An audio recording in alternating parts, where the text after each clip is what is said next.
آج ہم بات کرتے ہیں کہ ایک مومن شخص کو روزانہ کی 51 رکعت نماز پڑھنے کا حکم دیا گیا ہے۔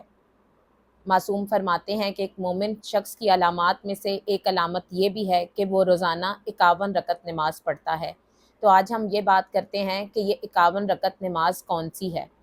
تو آپ کو بتاتے چلیں کہ سب سے پہلے تو جو ہم اپنی واجب نمازیں ادا کرتے ہیں جیسے فجر، ظہر، مغرب اور عشاء، ان کی تعداد ٹوٹل 17 ہے۔ 2 فجر، 4 ظہر، 4 عصر، 3 مغرب اور 4 عشاء۔ تو باقی کی جو 34 رکعات ہیں وہ کون سی ہیں؟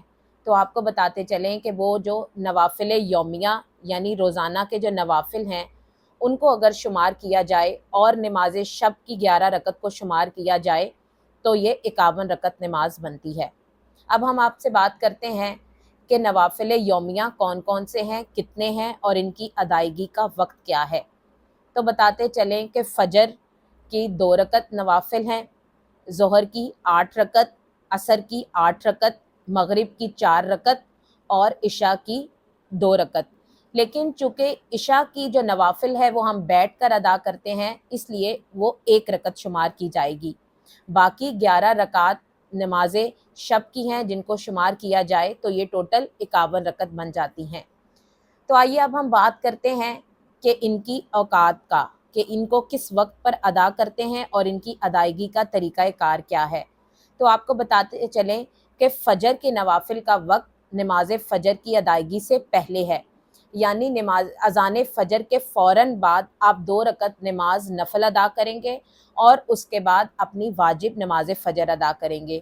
اسی طرح ظہر کے وقت داخل ہونے کے بعد آپ سب سے پہلے 8 رکعت نماز نفل کی نیت کے ساتھ 2 کر کے ادا کریں گے، اور اسی طرح پھر اس کے بعد آپ اپنی واجب ظہر ادا کریں گے اور پھر عصر کے نوافل ادا کریں گے اور پھر عصر کی واجب نماز ادا کریں گے۔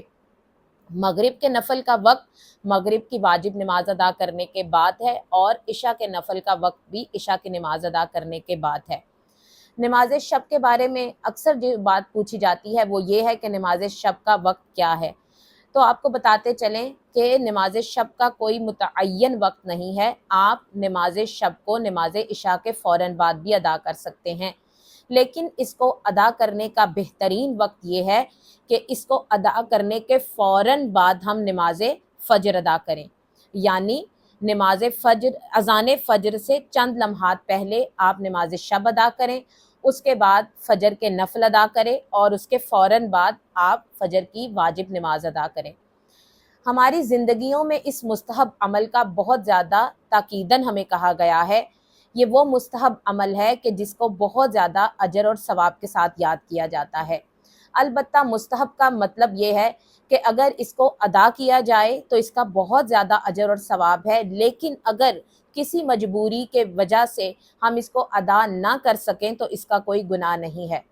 سبحان باری تعالیٰ سے یہ دعا ہے کہ پروردگار ہمیں اپنے واجب ادا کرنے کے ساتھ ساتھ ان مستحبات کو ادا کرنے کی توفیق عطا فرمائے۔ الہی آمین۔